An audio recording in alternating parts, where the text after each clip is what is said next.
Good evening to you both. And let's begin with the ebb and flow of federal cabinet reaction. In his first broadcast interview since the election, the Prime Minister told CTV's Vashi Kapelos it may not be business as usual when it comes to the oil and gas industry. We will change things at the federal level that need to be changed in order for projects to move forward. Does that include C-69 or the emissions cap? It could include both. Absolutely could include both. The PM went on to say his government will look at legislation on a project-by-project basis. Now, as for cabinet reaction in our province, statements from the Premier called the appointment of the new Environment Minister, Julie DeBruschen, a step in the wrong direction, adding, "We are being forced to contend with yet another keep-it-in-the-ground Environment Minister." The new cabinet also includes Edmonton MP Eleanor Elshevsky, who will serve as Minister of Emergency Management and Community Resilience and be responsible for Prairies Economic Development Canada. Donna, Mark Carney says he's in favor of building pipelines if consensus exists. He's pledged to make Canada an energy superpower. Where do you feel that leaves expectations of this new federal cabinet? No, I think it's still quite vague, and I think that some of the pressure from journalists to ask for clarity is reasonable, and for premiers to do the same. To say that you want to make change and you want to do all these things, build pipeline, build the economy, be an energy superpower, and yet continually say, subject to everybody being on side, that's been the problem all along. We can't get everybody all on side. So what are you going to do? How are you going to change the rules? And he's given mixed signals with the appointment of the Environment Minister, who clearly comes from a background that, keep it in the ground. She is not supportive. I've looked into her background. These are concerns. She has expressed these opinions unequivocally in the past. So what will change? Will he direct her as Prime Minister to change? Much more heartening on the energy side, having somebody who comes out of industry and probably can speak toe to toe with CEOs of oil companies about what they need and understands it and understands how electricity fits into that as well. So I'm getting mixed messages. That's my takeaway. Now, Laura, in expressing concern over the Environment Minister pick, the Premier says it reflects renewed federal opposition to Alberta's oil and gas industry. How much is to be read into who is appointed into what federal portfolio, where the direction of this government is concerned? I think it is absolutely key that we read into it what appears to be a very strong message. I completely agree with Donna.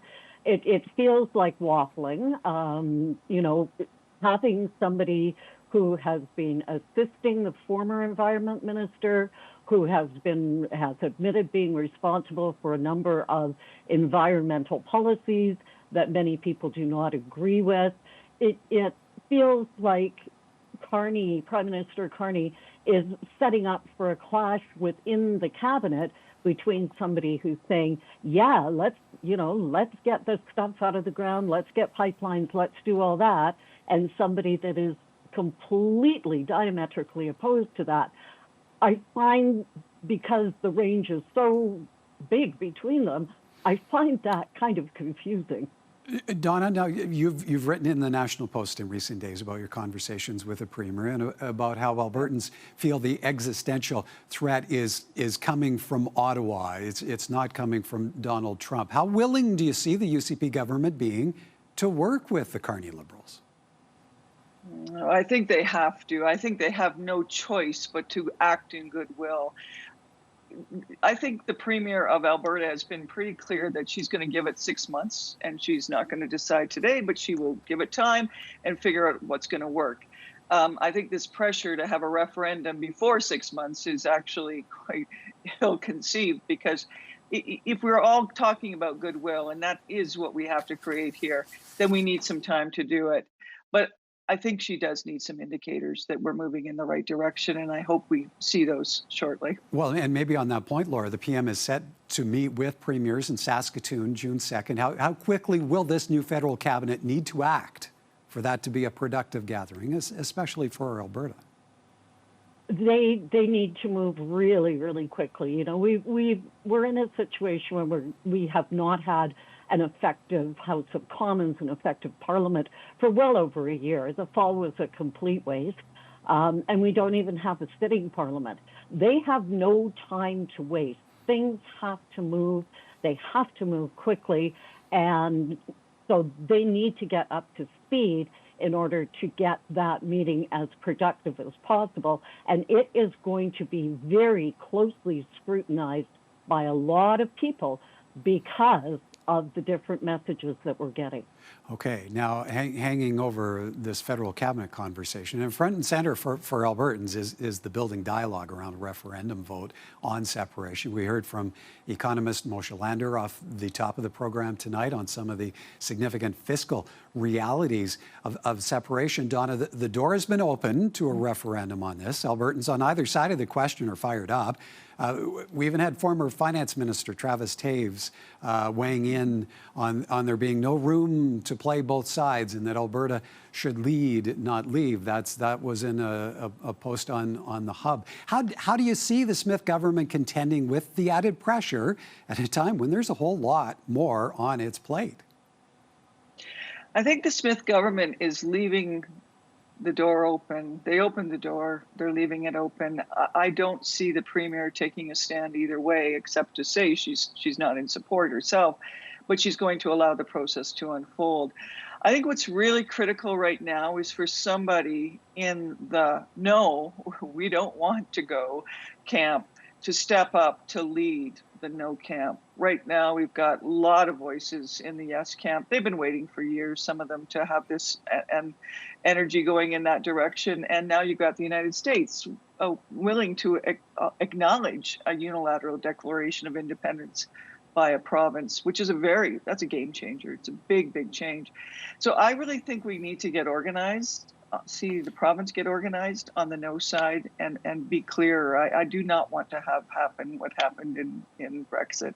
They opened the door thinking they would just get rid of some malcontents, and they went through it.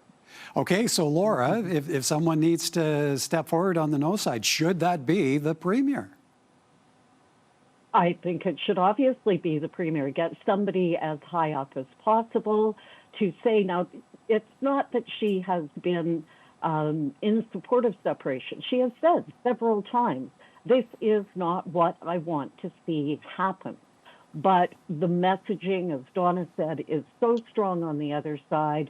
It's not the first time we've gone through this. You know, during the NEP years, we actually elected somebody to the House of Commons. I think it was Gordon Kessler, a separatist party.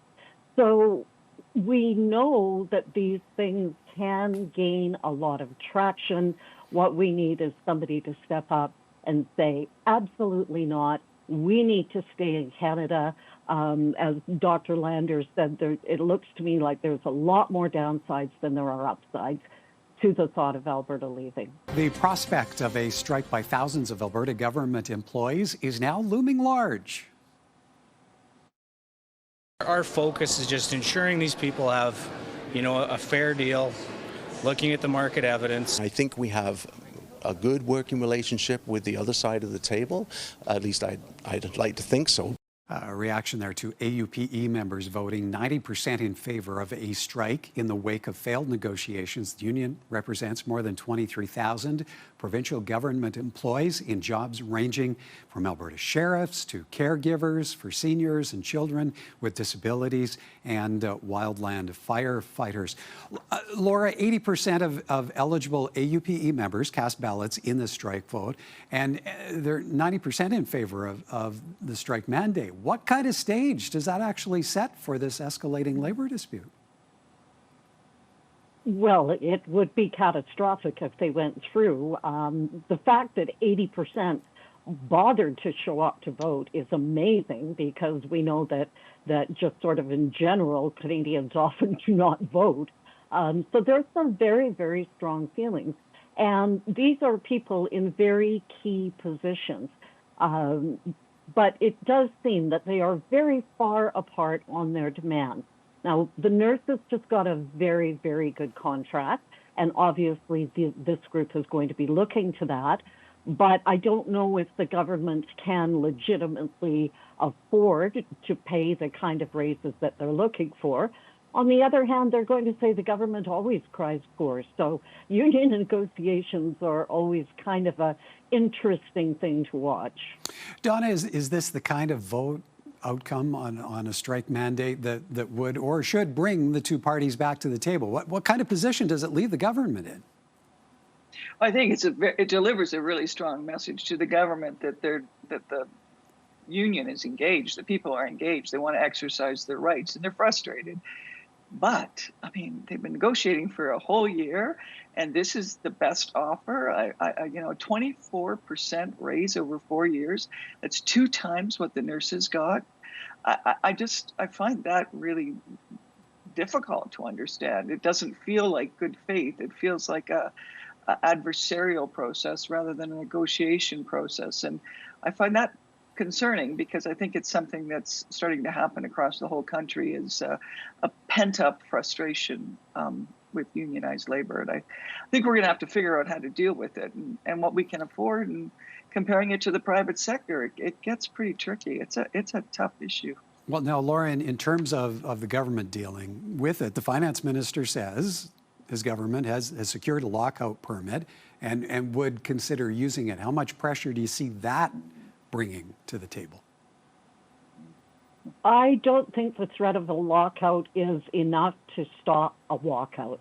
I think that the union is really, really committed to this, and they are going to try and push for that. But again, I agree with Donna. We're agreeing a lot today, Donna. It's just, 6% per year. And if you look at the private sector, I don't know of anybody who's making that kind of money. So it's pretty tough to go forward with that. Donna, this is a story that's in and out of the headlines, back in the headlines now that the union has voted in, or union members have voted in favor of strike action. Whether it's the prospect of a strike or a lockout being triggered, to what degree should this labor dispute be on the radar of Albertans? How significant a situation is it? Well, I think it sets a precedent if it goes ahead. And I also think it delivers a message to other unions of what works and what doesn't work. And I give credit to Horner. I find him, he's a young man in a very big role. And I think he's really stayed calm throughout this. And I think that whole argument about oil prices are gone down again and oil prices have gone up again, it's an old argument. I mean, you set this, these are long-term contracts. This isn't something that's going to happen overnight. And I don't think we make decisions based on that, longer-term decisions based on oil price. So I think we're starting to set out the parameters for these negotiations in a clearer way. And I think that's useful.